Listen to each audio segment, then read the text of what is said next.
Hi, how's everybody doing? It's Crazy Monkey here. So those buildings over there, that's downtown Ogden, about 1.5 miles away.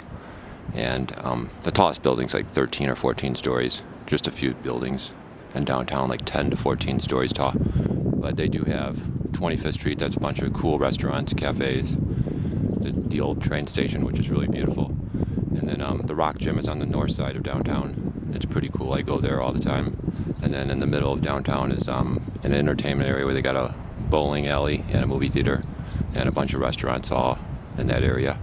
A bunch of fun, cool stuff to do. And my neighborhood, let me just zoom out a little bit. So right now we're on the edge of the mountain hiking trail, as you can see down there. Yeah, make sure I zoom out. So down there, see where the street ends? That's the mountain trailhead. And then over there, see that building off in the distance?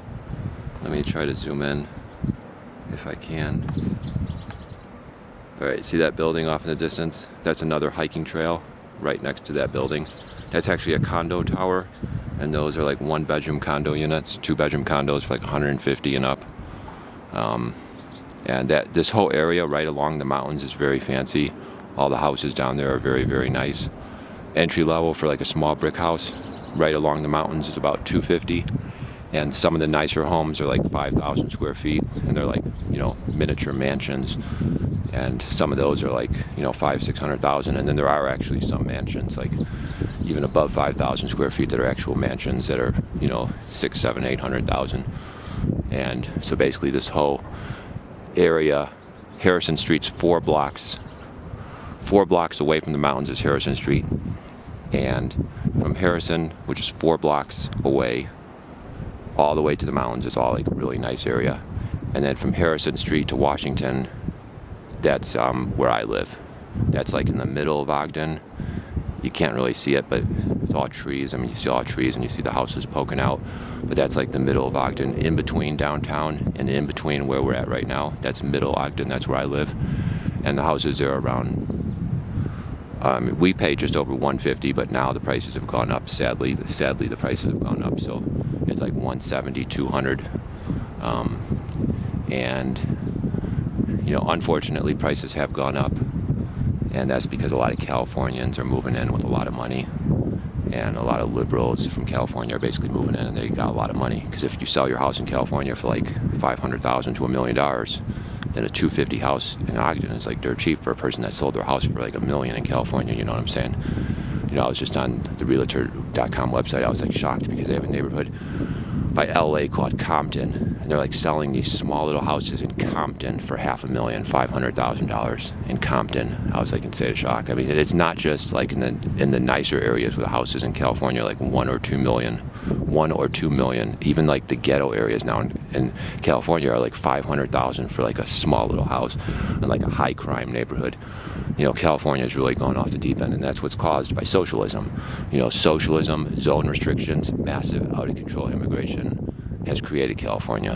They have massive out of control immigration into California. They have zone restrictions where you can't build houses, and that has just created a nightmare for California, where you can't buy a house because the house prices are astronomical. The rents are astronomical because of massive illegal immigration, causing the rents to skyrocket. And then at the same time, wages aren't that great in California. They're not really better in California than any other state because massive illegal immigration keeps the wages low. So it's really a nightmare for working class people in California. But fortunately, me and my husband live here in Ogden, Utah, and as you can see, it's really nice. Prices are still somewhat affordable. And we bought in, we locked in, we bought the house for just over $150, solid brick house, just paid over $150. And so our mortgage payment's pretty much locked in, other than a few property tax increases here and there. Our mortgage payment's pretty much locked in. And today it's just an absolute beautiful day. So as you can see in downtown Ogden, and in Ogden it's beautiful in summertime, 50 degrees, trees all green, flowers out, grass all green. But then check this out, last night it actually snowed in the mountains. Check this out, isn't it beautiful? Yeah, they actually had a dusting of snow at these lower elevations, but then up there at the top, we'll just zoom in, up there at the top, they had like 4 inches of snow up there. Yeah, they had like 4 inches of snow. It's a shame the ski resort wasn't open, because it would have been actually good skiing today, believe it or not. Because the ski resort's like going to be in the 30s today, and with 4 inches of fresh snow last night, it would have actually been pretty good skiing today, believe it or not. Even though right now it's May 1st. May 1st, and if the ski resort was open, and they could be open because it's still all snow. You know, they still got their entire base. It's all snow.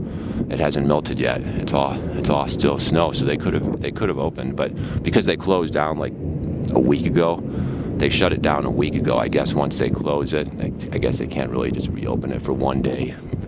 But it would have been kind of cool if they had skiing today. That would have been kind of cool to go skiing. Believe it or not, down in Salt Lake City, I'm going to zoom in. Hopefully you can see. Oh, we're already zoomed in. There's actually mountains way off in the distance. You can see it. They're all white caps. That's actually towards Salt Lake City. Those mountains are towards Salt Lake City. That's going south. And believe it or not, Snowbird, that's a ski resort by Salt Lake City, about 15 or 20 miles from Salt Lake City, I believe. Snowbird, their mountain is 11,000 feet tall. And they still got skiing all the way to like mid-May. I believe they got skiing till mid-May.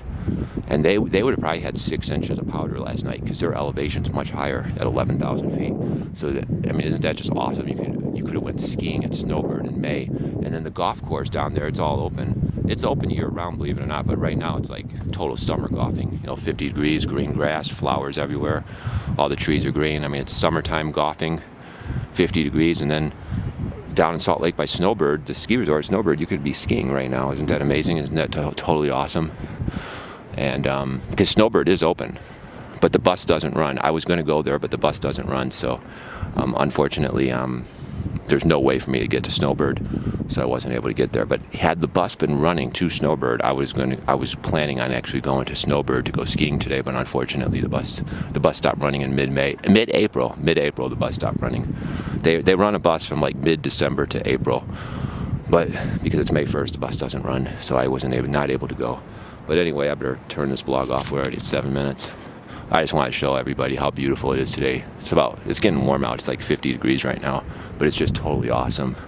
Just totally beautiful. All the green, all the lush green trees, and the mountain flowers. There's a lot of mountain flowers. I'll make a vlog as we get closer up into the mountain, but it's just totally awesome.